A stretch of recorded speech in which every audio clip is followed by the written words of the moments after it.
এটা জনবান্ধব পুলিশ বাহিনী হিসেবে স্বীকৃতি পায়। ইতিমধ্যে তাদের মধ্যে ব্যাপক পরিবর্তন আমরা লক্ষ্য করেছি। মূলত রাজনৈতিক সরকারের সদিচ্ছার উপরে নির্ভর করে আইনশৃঙ্খলা রক্ষাকারী বাহিনী সঠিকভাবে তার দায়িত্ব পালন করতে পারবে কিনা।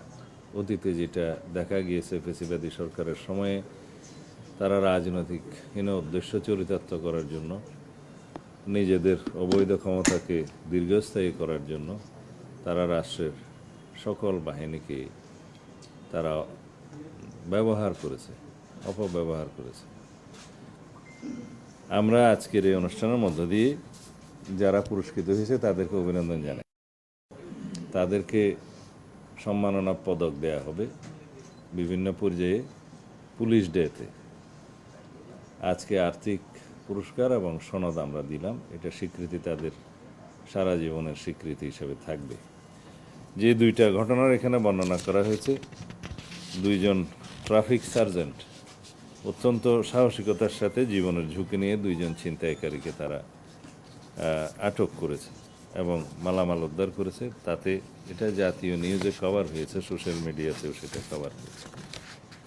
আরেকটি ঘটনা খুবই আমাদের জন্য অনুপ্রেরণাদায়ক। একজন প্রবাসী ভুলক্রমে ট্রেনে তার ব্যাগ রেখে এয়ারপোর্টে চলে যায়। তার সাথে তার এক আত্মীয় ছিল। তখন এয়ারপোর্টে নেমে তারা যখন জানতে পারে তার পাসপোর্ট সহ টিকিট এবং অন্যান্য সকল কিছু সেই ব্যাগে রয়ে গিয়েছে এবং ট্রেনে করে এসছে, সেটা কীভাবে উদ্ধার করা যায় তারা তাৎক্ষণিকভাবে 999-এ ফোন করলে এখানে কর্তব্যরত পুলিশ সদস্যগণ তাৎক্ষণিকভাবে সেটা রেলওয়ে পুলিশকে জানায় এবং রেলওয়ে পুলিশ অত্যন্ত দ্রুততার সাথে সেই রেলে বগিতে যেয়ে তার ব্যাগটা উদ্ধার করতে সক্ষম হয়। তারা চেক করে দেখে যে তার পাসপোর্ট সহ টিকিট এবং অন্যান্য যে সমস্ত কাগজপত্র সবই ওখানে রয়েছে। তারা নিজেরা খুব দ্রুততার সাথে, তারা কোনো কিছুর লোভে নয়, অত্যন্ত একটা দেশপ্রেম এবং জনসেবার মানসিকতা নিয়ে হ্যাঁ, তারা এয়ারপোর্টে পৌঁছে দিয়ে সেই যাত্রীকে বিদেশ যেতে সহায়তা করেছে। তারা অত্যন্ত কৃতজ্ঞতা প্রকাশ করেছে। এতে সন্দেহজনকভাবে একজনকে গ্রেফতারও করা হয়েছে এই ব্যাগের সাথে। পরবর্তীতে নিশ্চয়ই আইনানুগ প্রক্রিয়ায় তার ব্যবস্থা নেওয়া হয়েছে। যাই হোক, এই ঘটনাটা এটাই প্রমাণ করে যে আমাদের সাধারণ মানুষ এবং পুলিশ বাহিনী পরস্পর সম্পর্কিত এবং তাদের যে আন্তরিকতা এবং তাদের যে ইনফরমেশন ভিত্তিক যে সেবা দেওয়ার মানসিকতা, এটা আমাদের মধ্যে আছে। এটা সবসময় ছিল, কিন্তু এখন আমরা দেখতে পাচ্ছি এই মানসিকতাটা দিন দিন বৃদ্ধি পাচ্ছে। বিকজ আমরা জনগণের সরকার হিসাবে এই বিষয়গুলো উৎসাহিত করছি এবং আমাদের আইনশৃঙ্খলা রক্ষাকারী বাহিনী তারা লক্ষ্য করছে যে এই জাতীয় কর্মকাণ্ডের ফলে তারা পুরস্কৃত হবে, সনদ পাবে, স্বীকৃতি পাবে, পরিবারের সম্মান বৃদ্ধি পাবে, সমাজে সম্মান বৃদ্ধি পাবে। সুতরাং তারা উৎসাহিত হবেই। এই সমস্ত কর্মকাণ্ডে এগিয়ে আসার জন্য আমরা উৎসাহিত করতেই থাকব। আশা করি এই বিষয়গুলো আপনারা গণমাধ্যমে সুন্দরভাবে উপস্থাপন করবেন, যাতে আমাদের পুলিশ বাহিনী সহ অন্যান্য বাহিনীর সদস্যরা জনসভায় প্রবৃত্ত হয় স্বতঃস্ফূর্তভাবে, সাহসিকতার সাথে, আন্তরিকতার সাথে। ধন্যবাদ আপনাদের সবাইকে।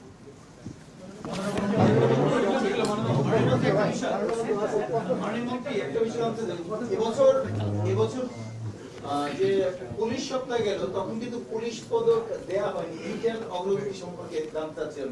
দেয়া হয়েছে না? স্যার ওই ফাইল আছে এখন, আপনার নিশ্চিত আছে কেন ওটা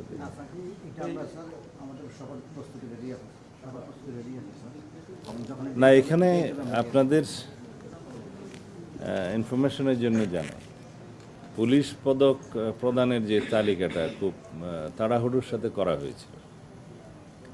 তা আমরা সেই তালিকাটা চেক করতে গিয়ে দেখি কিছু ত্রুটি ধরা পড়েছে। দুই এক ক্ষেত্রে হয়তো কিছু অনিয়মও ধরা পড়েছে। সেগুলো যাচাই বাছাই করে সেটা বিশুদ্ধ করে এখন দেওয়ার ব্যবস্থা হবে। এটা সম্ভবত আমার কাছে পেন্ডিং, আমি আজকে জানতে পারলাম। নাকি আমার কাছে পেন্ডিং আছে? মন্ত্রণালয় এটা খুব দ্রুততার সাথে সম্পন্ন করে আমরা পদক প্রদান করব।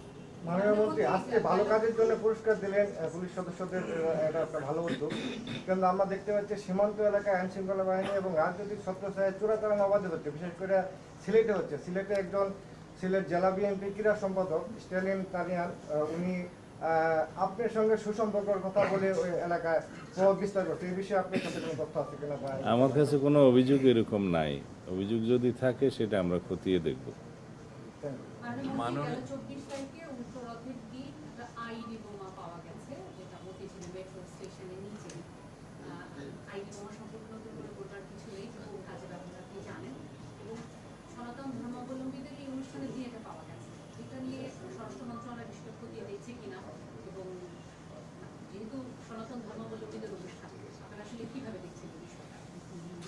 বিষয়টা আপনি যেভাবে দেখছেন আমরা সেভাবে দেখছি না, কারণ সনাতন ধর্মাবলম্বীদের যে অনুষ্ঠান রথযাত্রা এবং উল্টো রথ দুইটিই যাতে খুব সুচারুরূপে সম্পন্ন হয়, কোনো রকমের কোনো বিশৃঙ্খলা না হয়, সেই জন্য আমরা সকল সংস্থা, আইন প্রয়োগকারী সংস্থার সঙ্গে আমরা সমন্বিতভাবে কাজ করেছি।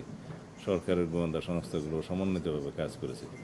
কিন্তু এই যে ইলেকট্রনিক ডিভাইসটা ইমপ্রুভড, সেটা ঘটনাক্রমে বা কাকতালীয়ভাবে ওই দিন পাওয়া যায়, সেটার সাথে আপনি সম্পর্কিত করছেন সেটা।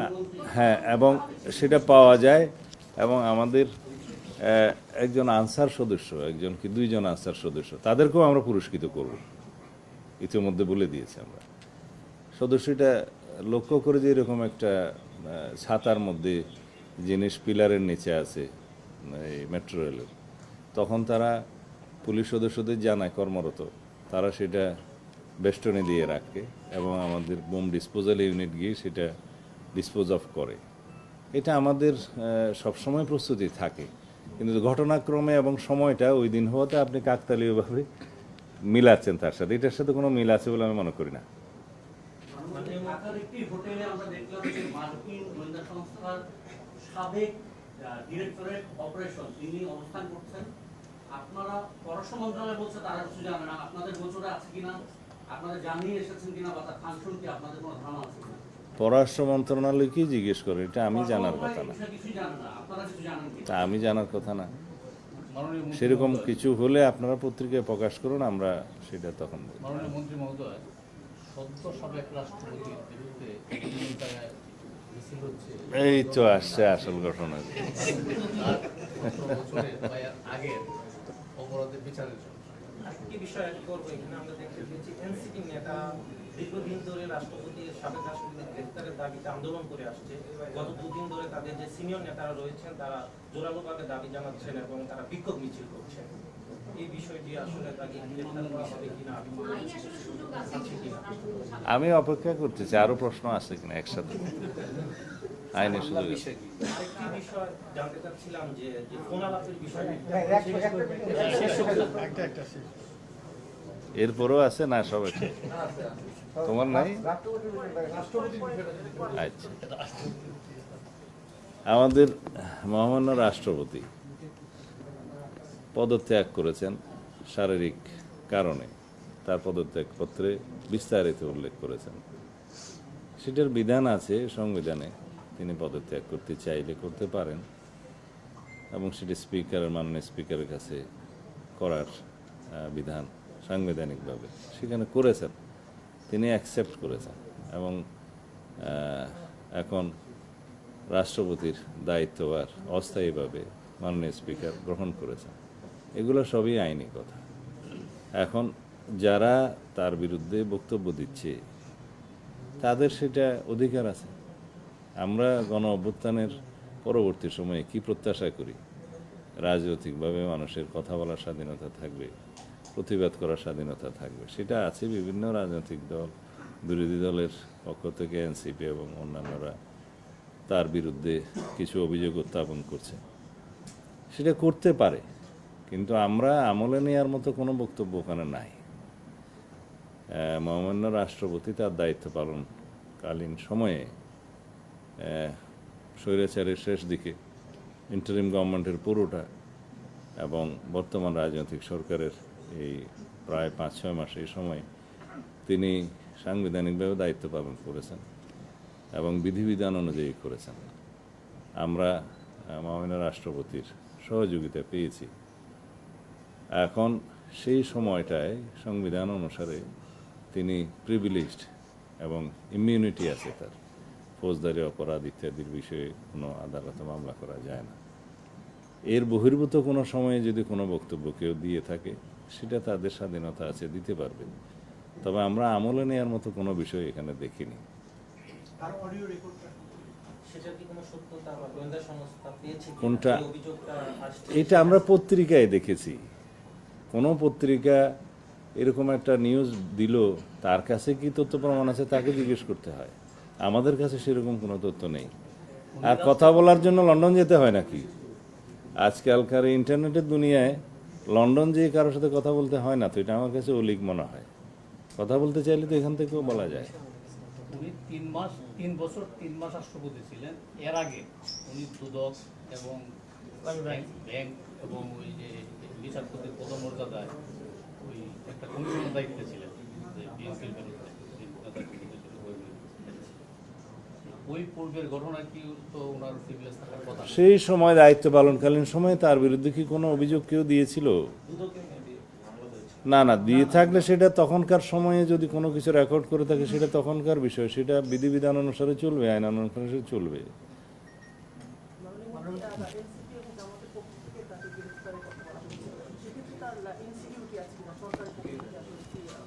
না, সাবেক রাষ্ট্রপতি হিসাবে তিনি আইন অনুযায়ী যা সুযোগ পাবেন সেটা অবশ্যই পাবেন এবং তার প্রোটেকশনের জন্য SSF PGR সহ এটা 6 মাসের একটা বিধান আছে, সেটা 6 মাসের তিনি তাদের সুযোগ পাবেন, মানে প্রোটেকশনের সুযোগ পাবেন। এছাড়া পুলিশ এবং আমাদের অন্যান্য সংস্থার পক্ষ থেকে তার নিরাপত্তার ব্যবস্থা গ্রহণ করা হবে।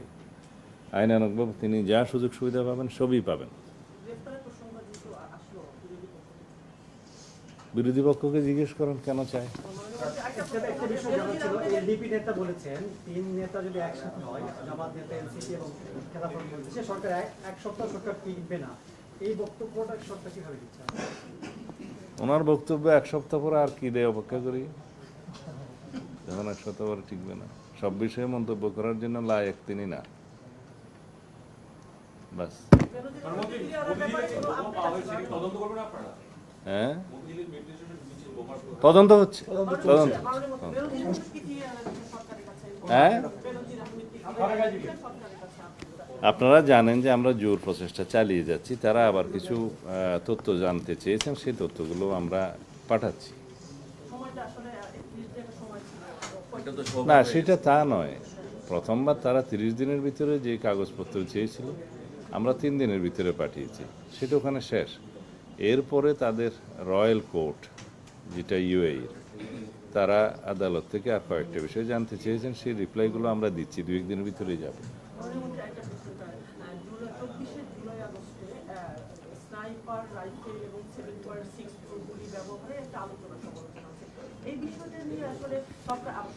আর একদিন কথা বলবো, সব বিষয়কে আজকেই বলতে হবে।